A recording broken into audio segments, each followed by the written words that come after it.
आज आपके साथ निहारी बनाने की बहुत ही आसान सी रेसिपी शेयर कर रहा हूँ। जब भी आपके माइंड में निहारी बनाने का आता है तो आपको यूँ लगता है कि रेसिपी बहुत मुश्किल है, काफ़ी टाइम लगेगी, मगर इंशाल्लाह आज मैं आपको बहुत ही आसान सा तरीका बताऊँगा और इतनी खुशबूदार, इतनी मज़ेदार निहारी बनेगी, आपका दिल खुश हो जाएगा। तो चलें मिलके बनाते हैं। बिस्मिल्लाहिर्रहमानिर्रहीम। एक आपने प्रेशर कुकर रख लेना है अगर निहारी जल्दी बनानी हो तो। 1.5 कप कुकिंग ऑयल का 300 ml, ठीक है। 2 मीडियम साइज़ की प्याज इसके अंदर डाल के सबसे पहले आपने प्याज को अच्छे तरीके से ब्राउन कर लेना है। जैसे ही प्याज इस कलर में आ जाएगी उसके बाद आपने इसके अंदर गोश्त ऐड कर देना है। मैंने लिया है 1.25 किलो गोश्त, यानी कि 1200 ग्राम, और गोश्त मैंने लिया है बोंग का गोश्त, ठीक है। एक हड्डी भी नली भी इसके साथ है। और बोंग के गोश्त की निहारी दोस्तों बहुत ज़बरदस्त बनती है, बल्कि आप यूँ समझ लें कि निहारी की जो रेसिपी है ना, ये बनती ही बोंग के गोश्त की है। आपने दुकानदार को कहना है कि मुझे बोंग का गोश्त चाहिए, ठीक है। गोश्त को 2 से 3 मिनट फ्राई करें। उसके बाद आपने इसके अंदर 3 चम्मच अदरक और लहसुन का पेस्ट शामिल कर देना है। थोड़ा सा पानी डाल देना है और थोड़ा सा इसको भून लेना है अदरक लहसुन को, ताकि इसका कच्चापन इसमें से ख़त्म हो जाए। 1 मिनट के लिए अदरक लहसुन भूनने के बाद अब आपने इसके अंदर 2 चम्मच लाल मिर्च का पाउडर शामिल कर देना है। नमक आपने इसके अंदर शामिल कर देना है तकरीबन 1.5 चम्मच। बाकी बाद में हम देख लेंगे, कम लगेगा तो और ऐड कर लेंगे। अब लाल मिर्चों के साथ आपने इसको कोई 7-8 मिनट के लिए भून लेना है अच्छे तरीके से, ताकि मिर्चों का जो कच्चापन है ना वो इसके अंदर से ख़त्म हो जाए और प्याज भी थोड़ी सी ना मेल्ट हो जाएगी। जब आप इसको अच्छे तरीके से भूनेंगे ना तो प्याज इसके अंदर से बिल्कुल मेल्ट हो जाएगी। साथ में जैसे ही मिर्चें जलने लगे थोड़ा सा पानी भी आप इसके अंदर ऐड कर सकते हैं।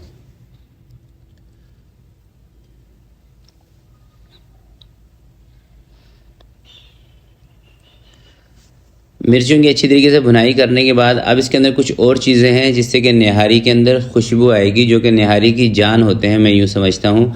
और कभी भी दोस्तों आप खुशबू वाले मसाले यूज़ कर रहे हो तो उसको शुरू में ना डाला करें, एंड में डाला करें या बीच में डाला करें, ठीक है।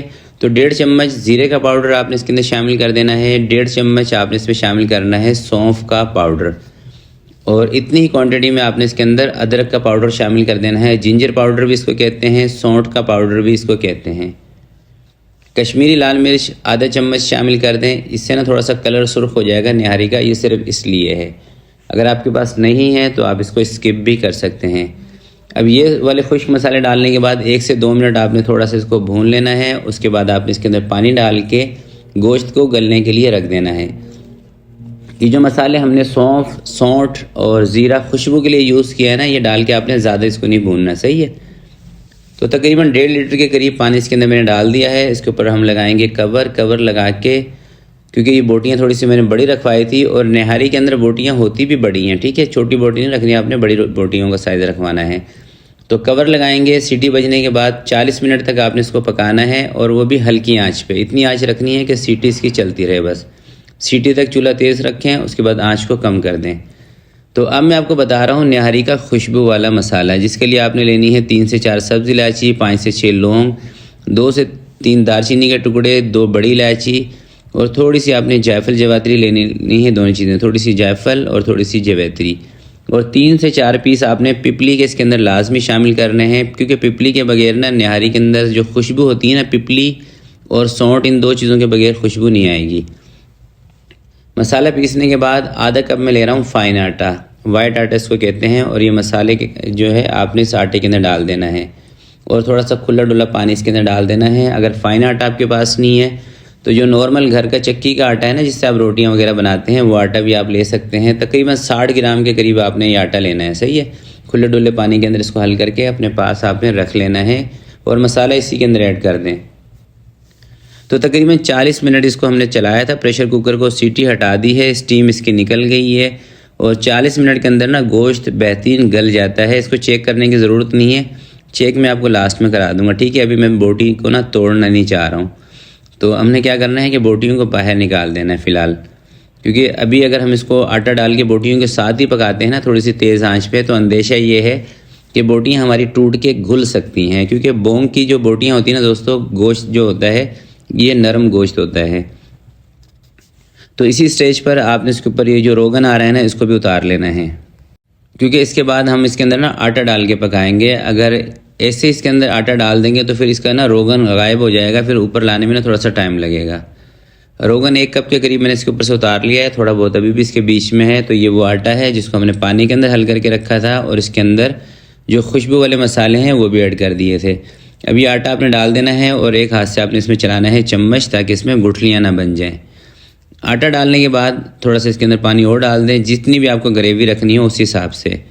तो अब आपने तकरीबन 15 से 20 मिनट तक इसको पकाना है। उबाल आने के बाद थोड़ा सा चूल्हा कम कर दें और नमक भी इसका चेक कर लें। नमक मुझे कम लगा था तो 1 चम्मच इसमें नमक मैंने और ऐड कर दिया है। 15 से 20 मिनट तक इसको हम पकाएंगे मीडियम सी आंच पे, ताकि आटा जो है वो पक जाए। उसके बाद इसके अंदर हम गोश्त वगैरह ऐड करके इसको फाइनल करेंगे। और इस दौरान ना आपने इसमें चम्मच चलाते रहना, वरना ये नीचे बैठ जाएगी। तो तकरीबन 15 से 20 मिनट इसको पकाने के बाद अब चूल्हा आपने बंद कर देना है। गोश्त उठा के इसके अंदर डाल देना है और थोड़ी सी आपने इसके अंदर तरी भी डाल देनी है, सारी नहीं डालनी, बाकी तरी जब आप इसको डिश आउट करेंगे, डिश में निकालेंगे, उस टाइम पे डालनी है।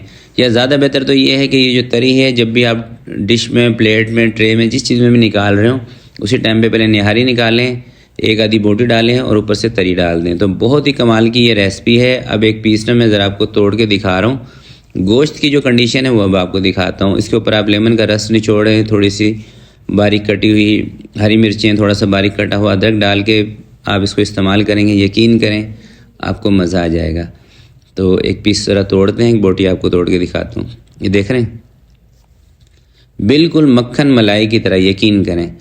इस तरीके से बनाएंगे, एक तो इसकी जो ग्रेवी है निहारी की वो भी कमाल की बनेगी, खुशबू कमाल की आएगी और इंशाल्लाह आपका दिल खुश हो जाएगा। तो आज के लिए इतना ही, मिलते हैं किसी नेक्स्ट वीडियो में। तब तक के लिए अपना बहुत सारा ख्याल रखिएगा, अपने वालिदैन का ख्याल रखिएगा। अल्लाह हाफिज़।